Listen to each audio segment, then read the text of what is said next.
Welcome back. We are live from Buckingham Palace this morning with royal commentator Victoria Murphy.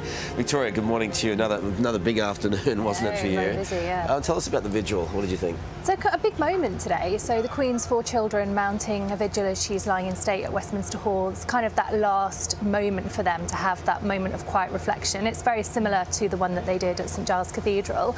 But there was a big difference, which was that Prince Andrew this time was wearing his military uniform. This is the only time throughout the whole 10-day mourning period that he's going to be wearing military uniform. He won't be wearing it at the funeral. And of course, we discussed this when it was first announced, and it did cause some controversy and some debate, particularly because at the time, Prince Harry was not going to be wearing military uniform at any moment. So it felt that this exception had been made for Andrew, but not for Harry, and the inconsistency there, especially with Harry's service in the military. But now we know that tomorrow night at a vigil with the grandchildren, Harry will be wearing his military uniform. So that's going to be quite a moment to see that vigil tomorrow. I think that's going to be a really lovely moment for Harry. But just for a moment, going back to Prince Andrew, it's interesting that we have talked about this for so long, that it has been a headline, yet I don't feel it overshadowed the moment. I don't feel it it took the attention away from the gravity of the siblings standing guard by the coffin this afternoon. I think that's an interesting point, and I think if you look back to the memorial service at Westminster Abbey for Prince Philip, and Andrew escorted his mother in, and I think there was a question mark at that time whether people would want to go down the route of criticising Andrew when we were talking about a memorial service. And I think actually it was interesting because a lot of people did focus on that debate and on that criticism, whereas this time I haven't seen that conversation come to the fore as much. So we shall see in the newspapers perhaps a bit later on how that's been taken. But I think I mean, it's true too. I mean, people will completely find the grandchildren captivating tomorrow. All eyes will be on them. I think so, and I think what's really nice is it's all of the grandchildren. Obviously, in the royal family, there's a pecking order, but the Queen had a really special relationship with all of her grandchildren, and I think to see them standing in a circle around the coffin, we're going to have William at the front with Zara and Peter, and then Harry at the back with Beatrice and Eugenie and Louise and James, the youngest grandchildren, on the side. So I think that will be really nice. And family members obviously came and watched this vigil this evening and observed as well, and were able to see the mourners filing past as well. What's interesting too is that Prince Edward came out with a statement saying that we've got to give her back to the public now, and yet they're still managing to have, and the grandchildren around her is a lovely touch. You know, it's okay, it's fine for the kids, you know, her kids to be around her, but when you have grandchildren there, I think that brings back that whole emphasis on family. Definitely, and this has been the whole thing all along, hasn't it? The family and the personal grief that they're going through, coupled with this big public spectacle and the public roles that they have to play, and obviously that's something that the Queen was constantly balancing, and so they are doing the same now.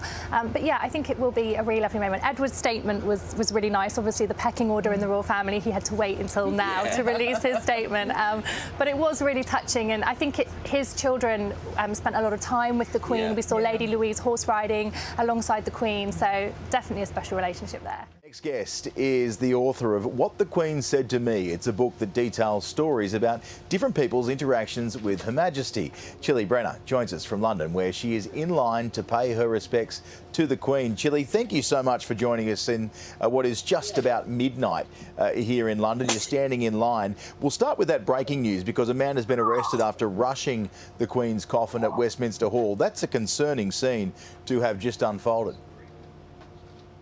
It's shocking, and actually I've only just found that out. So I mean, it's just disrespectful. It's not nice. We're all here. It's kind of like a vigil, you know. It's I think it's not very nice for someone to do that. It's disrespectful to the Queen. But I've only just found that out, so I'm a little bit shocked.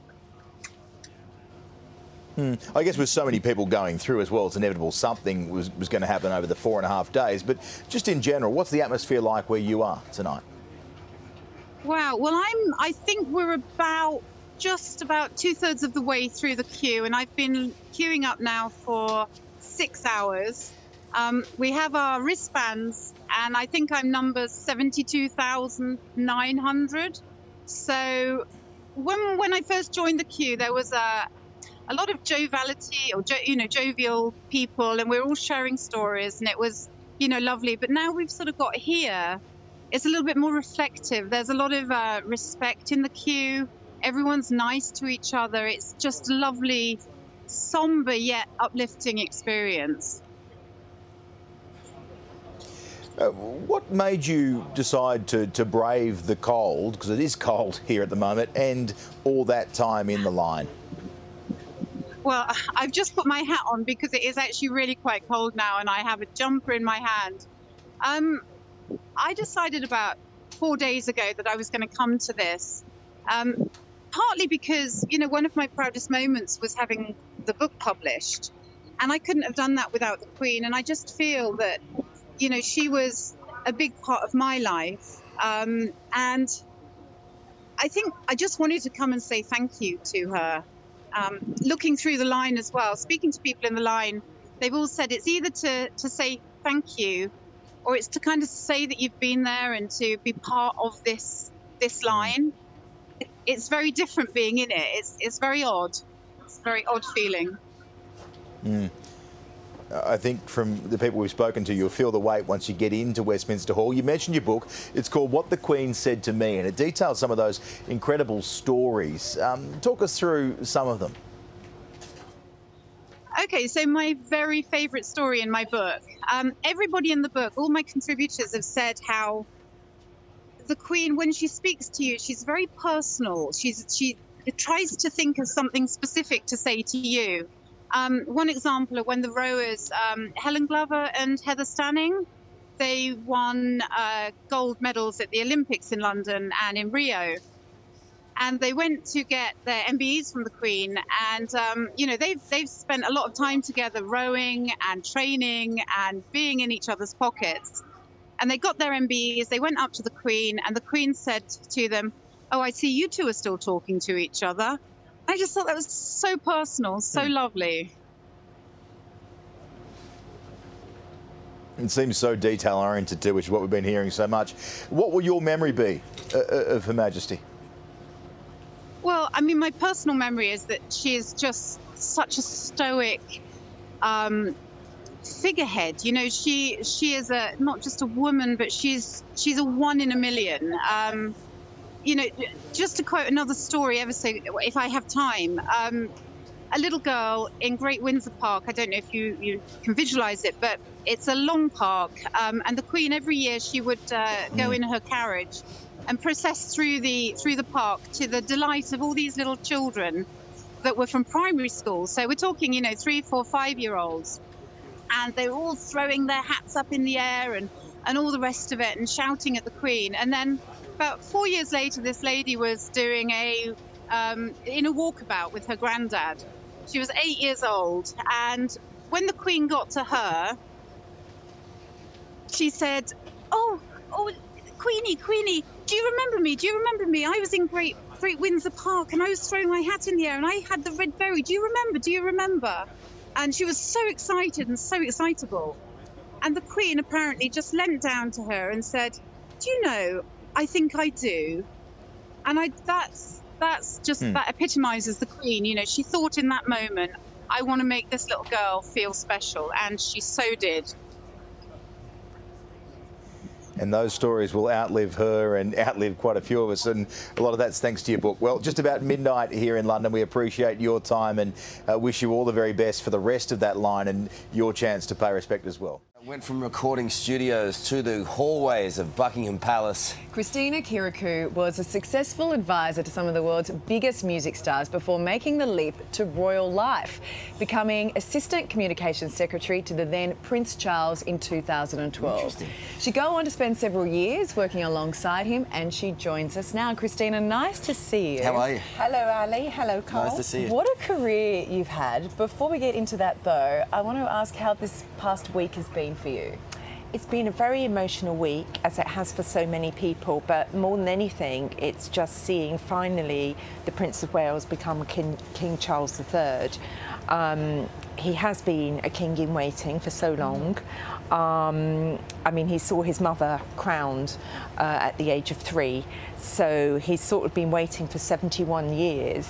So I feel certain that all his staff, as well as sadness, are also feeling very proud that the moment has finally come. A lot of people saw him, and this was, I think, completely unfair, but a lot of people saw him flick the wrists at a staff member about the ink and everything, and went, is he kind of ready? He looks angry and frustrated and a little bit tense. What is he like in person? He is the most empathetic, kind and wise man that you could wish to meet. The difference between the Prince of Wales, now the King, and the Queen is that he was university educated and he has spent 70 years learning the role from his mother.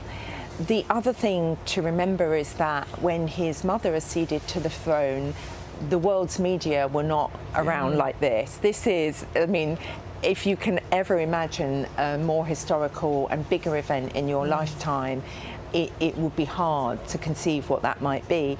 And I saw the flicking of, and I think it's a momentary frustration that he wants to do things quickly, he wants to get on to the next thing, and equally he's carrying an awful amount of grief on his shoulders.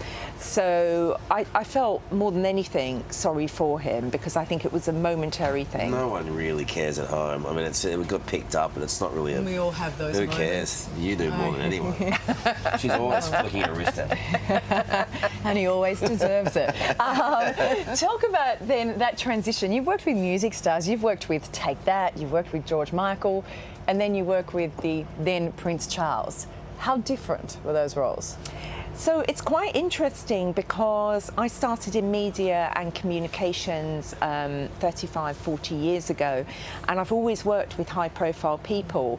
So even though I started in the music industry, I then went into a very, very high-profile charity here in the UK, and then I went to work, run a coalition for Prime Minister Gordon Brown. So by the time I got into the royal household, I was used to dealing with high-profile people, and if anything, I think possibly I was a little bit of an anomaly for them because I wasn't fazed by any of it. Although at times you do feel like Alice in Wonderland falling down a rabbit hole because the circumstances are so, extreme. One moment you can be in Norfolk at an engagement on a farm, the next thing you're at a state dinner with luminaries like Obama. But in any event, the main constraints of the job were exactly the same as they had been in all my other media jobs, which is bringing people to wider awareness, bringing greater understanding, and helping people to see what's behind the mask. What do you reckon about Prince Andrew's PR? I wouldn't like to have been doing it, I have to say, Carl. So exactly. I'm so pleased that that one bypassed me. That one we call an impossible job. You're the smartest woman in the room, that's for sure. I appreciate you being with us. Really nice to talk to you. Could talk to you all day about it. But it's a fascinating transition. Appreciate you being with us. Thank you very, very much. Thank you.